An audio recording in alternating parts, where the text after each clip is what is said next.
서기 48년 한 소녀가 팔라티노 언덕의 황궁문을 넘어섭니다. 흰 비단 드레스가 그녀의 몸에 달라붙습니다. 황금빛 머리카락엔 도금형이 비얹혀 있습니다. 원로원이 일어섭니다. 군중이 환호합니다. 황제 클라우디우스, 당시 50세, 왼쪽 다리를 약간 끌며 걷고 말도 잘 더듬는 그 남자, 소녀의 작은 손을 잡습니다. 그의 이름은 전설입니다. 그녀의 이름은 다른 무언가가 됩니다. 발레리아 메살리나, 기억해두세요. 로마는 이 이름을 지울 수도 있습니다. 사람들은 그녀가 로마를 구원해주길 기대했습니다. 칼리굴라 암살의 핏자국이 아직 복도에서 지워지지도 않은 상황이었죠. 4년간의 관기, 오락으로서의 처형, 정책처럼 포장된 폐륜, 너무나 정신나간 황제였기에 그의 칭위대조차 그를 궁전 지하 터널에서 칼로 찔러 죽였습니다. 로마는 안정이 필요했습니다. 덕망이 필요했습니다. 혹은 후계자가 필요했습니다. 그들은 메살레살리나를 구원자로 포장했습니다. 그로부터 10년 후 그녀는 이 궁전을 고대 역사가들조차 떨며 묘사하기 힘든 무언가로 바꿔놓습니다. 원로원 의원들은 그녀의 포로가 됩니다. 귀족 가문의 딸들은 그녀의 방으로 들어갔다가 변해서 침묵 속에서 부서진 채로 나옵니다. 그녀는 황제의 아내로 있는 동안 공개적으로 대낮에 증인들 앞에서 다른 남자와 결혼합니다. 마치 로마 자체에게 감히 막아보라고 도전하듯이. 그리고 그들이 마침내 그녀를 멈추게 했을 때 그녀의 조각상은 거리에서 끌려나와 산산조각 납니다. 모든 비문에서 그녀의 이름이 새겨져 나갑니다. 공식 기록이 다시 쓰입니다. 마치 그녀가 존재하지 않았다는 듯이.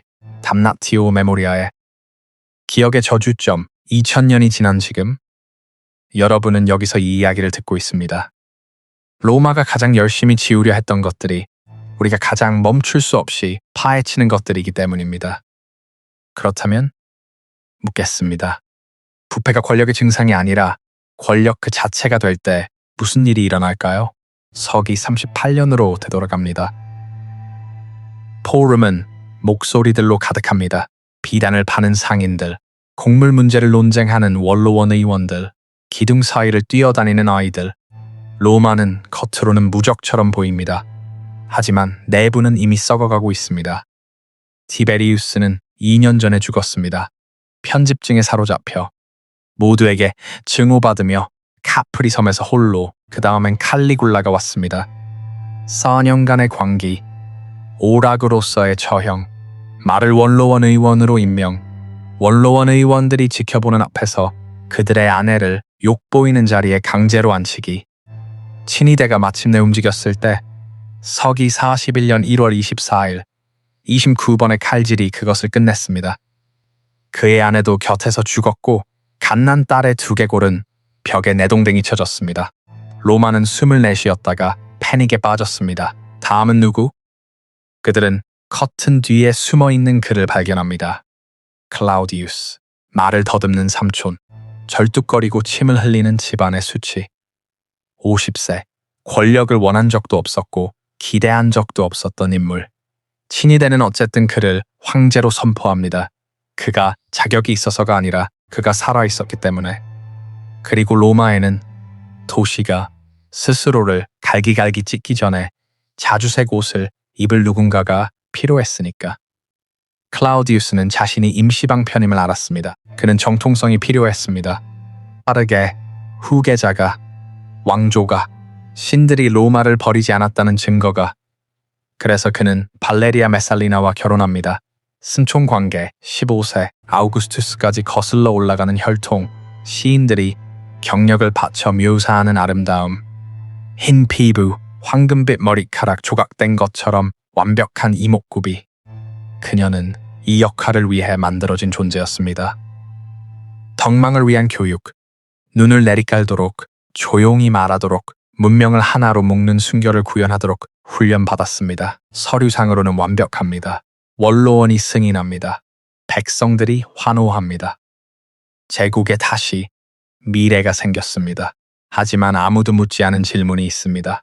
여자아이를 데려다가 여자아인으로 포장하면 무슨 일이 일어날까요?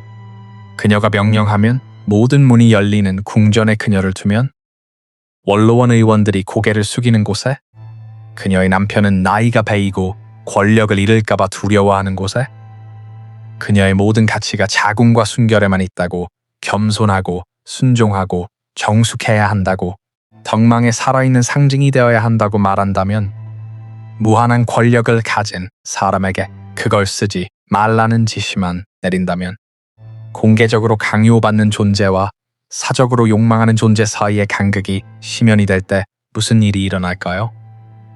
로마가 곧 알게 됩니다. 만약 이 순간이 권력과 금지된 욕망이 만날 때 무슨 일이 일어나는지 계속 보고 싶게 만든다면 지금 좋아요와 구독 버튼을 눌러주세요. 역사 교과서에서는 절대 가르쳐주지 않는 기록들을 계속 파헤치는데 여러분의 도움이 필요합니다. 이제 본론으로 돌아갑시다. 처음 2년은 교과서처럼 완벽합니다. 메살리나는 클라우디우스에게 딸 클라우디아, 옥타비아를 낳아줍니다. 그 다음엔 아들 브리타니쿠스, 아버지의 브리타니아 정복을 기념하여 명명된 원로원은 안도합니다. 제국의 후계자가 생겼습니다. 그녀는 국가 행사에 수수한 스톨라를 걸치고 머리에 베일을 쓰고 눈을 내리깔고 나타납니다. 모든 제스처가 덕망을 위해 안무된 것처럼 완벽한 로마의 주부. 공개적으로는 로마가 요구하는 모든 것을 갖춘 여자였습니다. 로마는 여자를 항상 두 가지 범주로 나눠왔습니다. 마트로나와 메레트릭스, 아내와 창부, 성스러운 존재와 세속적인 존재. 한쪽은 아트리움에 살며 아이를 키우고 가문의 명예를 지킵니다. 다른 쪽은 루파나르, 창굴에 삽니다. 두 세계는 절대로 교차하지 않아야 했습니다. 메살리나는 둘 다 되기로 결심합니다. 첫 번째 속삭임은 서기 42년경에 옵니다. 한 원로원 의원이 오스티아에서 늦게 돌아옵니다. 업무가 길어졌고 하룻밤 로마에 머무르게 됩니다. 충동적으로 그는 수브라 로마의 홍등가를 찾아갑니다. 오줌과 싸구려 와인 냄새가 나는 좁은 골목들, 기름 등잔이 희미하게 타오르는 비좁은 아파트들. 그곳에서는 어둠 속으로 사라질 수 있었습니다. 그는 방을 고르고 돈을 냅니다. 여자가 들어옵니다. 검은 가발, 눈에 짙게 칠해진 코울, 모략과 장미 향수가 너무 강하게 풍기며 뭔가 비싼 것을 덮으려 합니다. 그녀가 그를 향해 돌아섭니다. 시선이 마주칩니다. 그는 로마의 황후를 알아봅니다. 소문이나 비슷한 사람이 아닙니다. 바로 그녀였습니다. 타키투스에 따르면 수십 년 후에 쓴 것이고 그만의 정치적 의도가 있었지만 그래도 궁중 내부인들에게 접근할 수 있었던 이건 한 번이 아니었습니다.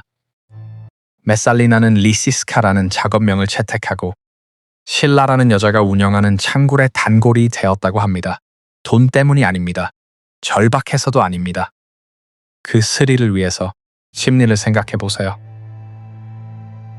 그녀를 알아보지 못한 모든 고객은 자기도 모르게 공범이 됩니다. 알아본 남자는 그녀가 소유한 사람이 됩니다. 그가 어디다 신고하겠습니까? 황후를 누구에게 고발하겠습니까? 이스음. 그녀는 단순히 규칙을 어기는 것이 아니었습니다. 규칙을 만든 위선을 무기화하고 있었습니다. 로마의 도덕은 항상 공연이었습니다. 원로원 의원들은 정부를 두었습니다. 장군들은 창구를 찾았습니다.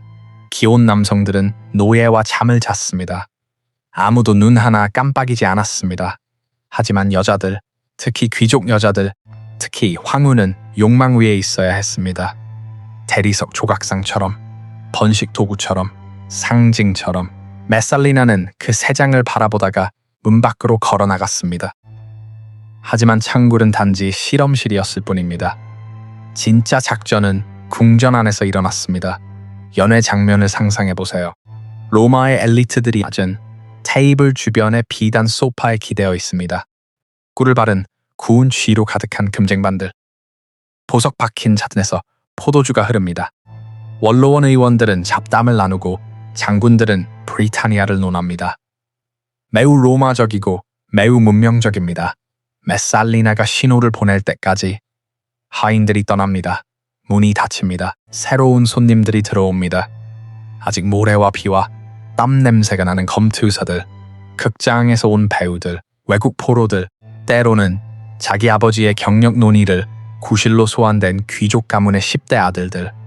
그 다음에 일어나는 일은 고대 사료들이 공포와 매혹으로 묘사합니다.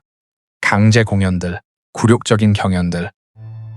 원로원 의원들은 정치적 적들과 짝지어져 황후를 위한 오락을 제공하라는 말을 듣습니다. 기혼에 존경받던 귀족 여성들은 남편들이 방 건너편에서 얼어붙어 바라보는 동안 강요에 의해 굴욕을 당합니다. 거절은 선택지가 아닙니다. 한 호민관이 그녀의 초대를 거절합니다. 3일 후 그는 테벨의 강에 떠 있습니다. 한 귀족이 일찍 떠나려 합니다. 그의 가족은 주말이 끝나기 전에 재산을 잃습니다. 메시지가 퍼집니다. 황후는 아니오를 받아들이지 않는다. 그리고 그 경연 이야기가 옵니다. 플리니우스에게서 나온 이야기. 그는 박물지를 쓰고 있었지만 이 세부 사항은 그를 멈추게 했습니다. 황후와 신라라는 유명한 창부 사이의 경쟁. 돈도 아니고 명예를 위한 것. 누가 하룻밤에 더 많은 상대를 견뎌낼 수 있는가?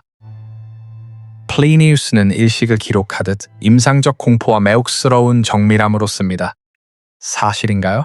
과장된 선전인가요? 확실히 알 방법은 없습니다. 하지만 이 이야기가 살아남은 것은 로마인들이 차마 표현할 수 없었던 무언가를 포착했기 때문입니다. 순종이 아닌 지배로서 성적 권력을 행사하는 여자. 로마에는 그것을 위한 언어가 없었습니다. 그래서 그들은 그것을 신화로 만들었습니다. 하지만 신화는 아무 데서도 워하지 않습니다. 그것들은 사람들이 목격하고 잊으려 해도 잊을 수 없었던 무언가를 반영합니다. 궁전은 굴욕이 화폐가 되는 권력의 극장이 됩니다. 원로원 의원들은 새벽에 도착해 부탁을 들어달라 애원하고 자정에 다시는 발설할 수 없는 행동을 한 채 떠납니다. 귀족 가문들은 딸을 황후의 방으로 보내고 무사히 돌아오기를 기도합니다. 대부분은 돌아옵니다. 일부는 돌아오지 않습니다. 아무도 질문하지 않습니다. 이제는 모두가 그 시스템을 이해하고 있으니까요. 메살리나는 단순히 권력을 행사하는 것이 아닙니다. 한 사람씩, 한 비밀씩 공모의 네트워크를 수집합니다. 네트워크는 너무나 방대해서 아무도 자신을 망치지 않고는 그녀를 상대할 수 없게 됩니다. 모든 참가자는 포로가 됩니다. 모든 목격자는 공범이 됩니다. 그녀는 원로원의 승인이 필요 없습니다. 그들의 수치심이 있으니까요. 그게 충성심보다 낫습니다. 충성심은 변할 수 있습니다. 수치심은 영원합니다. 이 모든 동안 클라우디우스는 일합니다.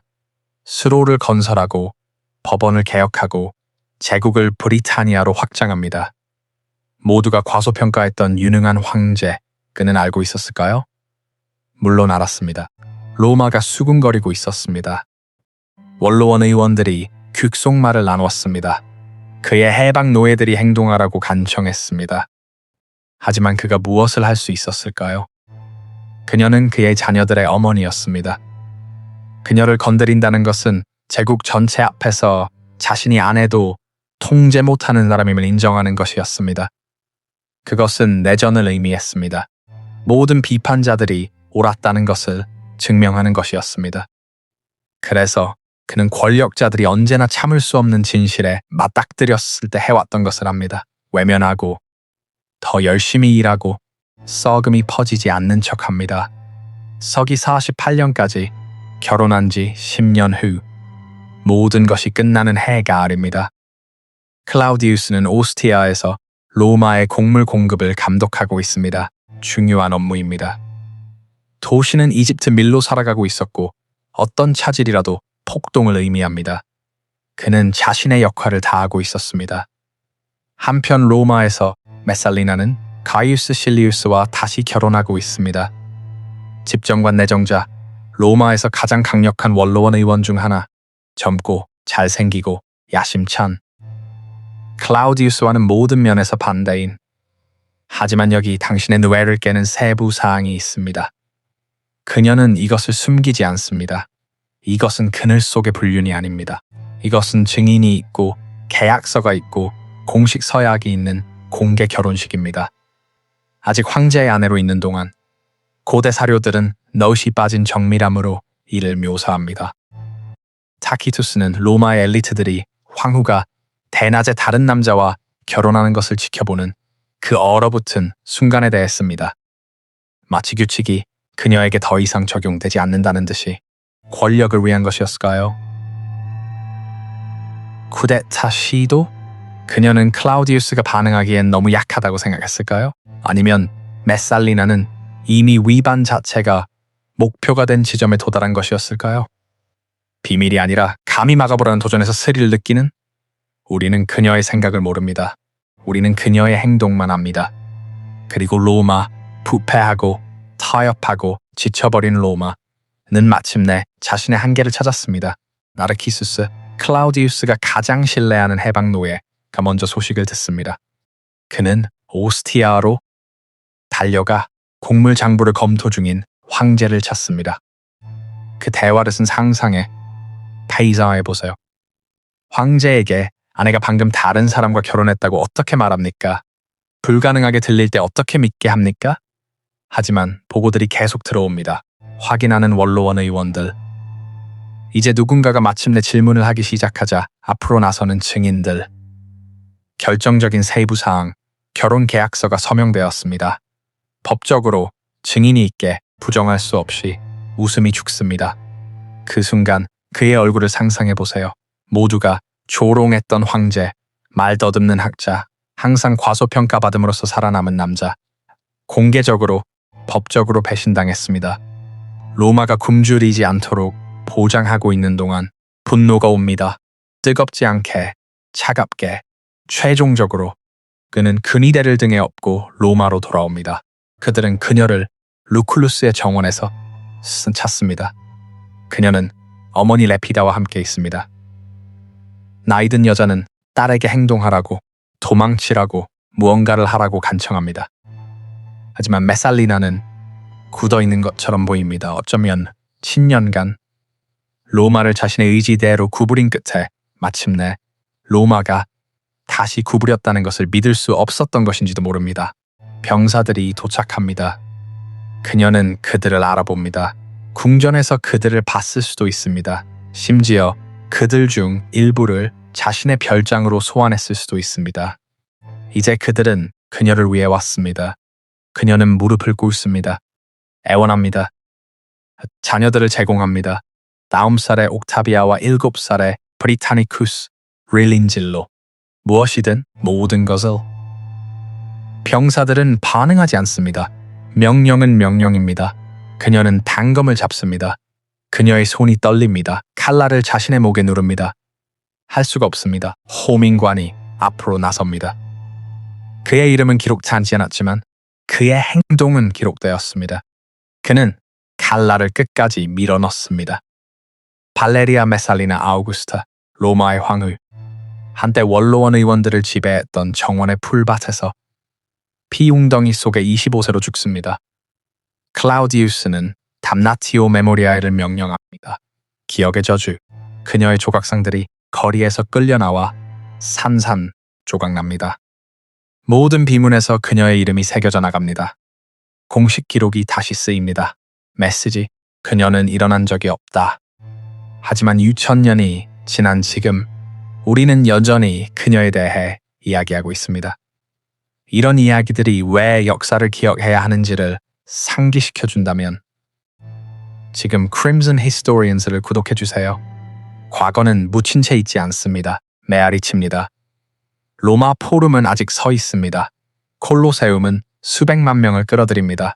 그러나 황제들이 살았던 팔라티노 언덕은 대부분 폐허입니다.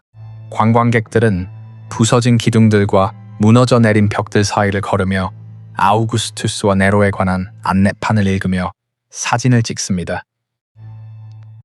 그들은 메살리나가 연회를 열었던 바로 그 방에 서 있다는 것을 깨닫지 못합니다. 클라우디우스는 몇 달 만에 재혼합니다. 그의 조카수 아그리피나.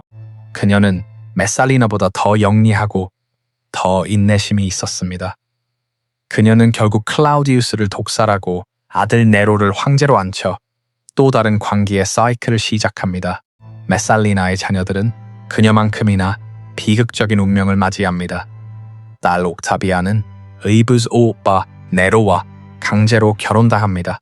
네로는 나중에 그녀를 간통 혐의로 처형시킵니다. 그녀는 22세였습니다. 어머니가 죽은 나이와 같습니다. 아들 브리타니쿠스는 14세에 독살당합니다. 왕위에 대한 모든 라이벌 주장을 제거하기 위해 그는 저녁 파티 중에 쓰러져 아무도 움직이기 전에 죽었습니다.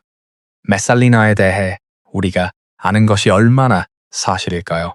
우리의 사료들 타키투스, 스웨토니우스, 유베날리스은 모두 남자였고 모두 그녀가 죽은 지 수십 년 후에 쓴 것이고 모두 그녀를 괴물로 묘사할 정치적 동기가 있었습니다.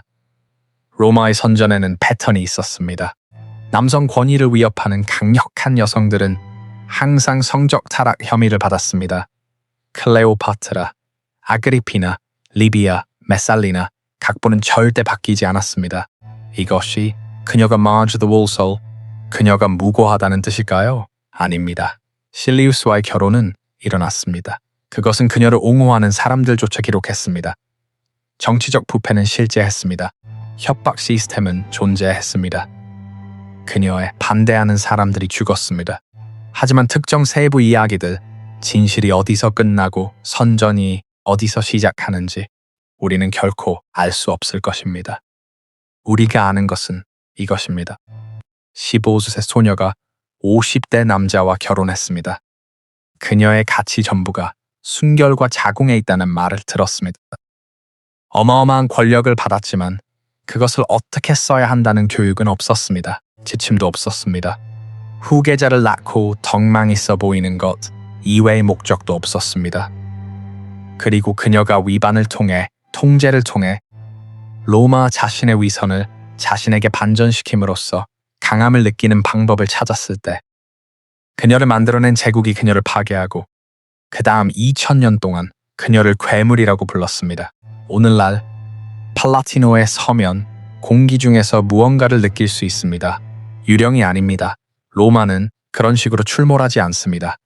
하지만 더 무거운 것. 이름들이 새겨져 나갔어도 침묵시킬 수 없었던 이야기들의 무게. 담나티오 메모리아에 대한 진실이 있습니다. 효과가 없습니다. 조각상을 부수고 비문을 긁어내고 기록을 다시 쓸 수 있습니다. 하지만 교훈을 지울 수는 없습니다. 메살리나의 이름은 사라지게 되어 있었습니다. 대신 불멸이 되었습니다. 로마가 그녀를 기억하고 싶었기 때문이 아니라 아무리 왜곡되고 아무리 묻혀도 진실에는 표면으로 다시 기어 올라오는 방법이 있기 때문에 제국들은 야만족의 침략으로 역병으로 경제적 붕괴로 무너졌습니다. 하지만 로마는 우리에게 더 음흉한 무언가를 가르쳐줍니다. 그들은 내부에서 썩을 수도 있습니다. 메살리나의 이야기는 단순히 스캔들에 관한 것이 아닙니다.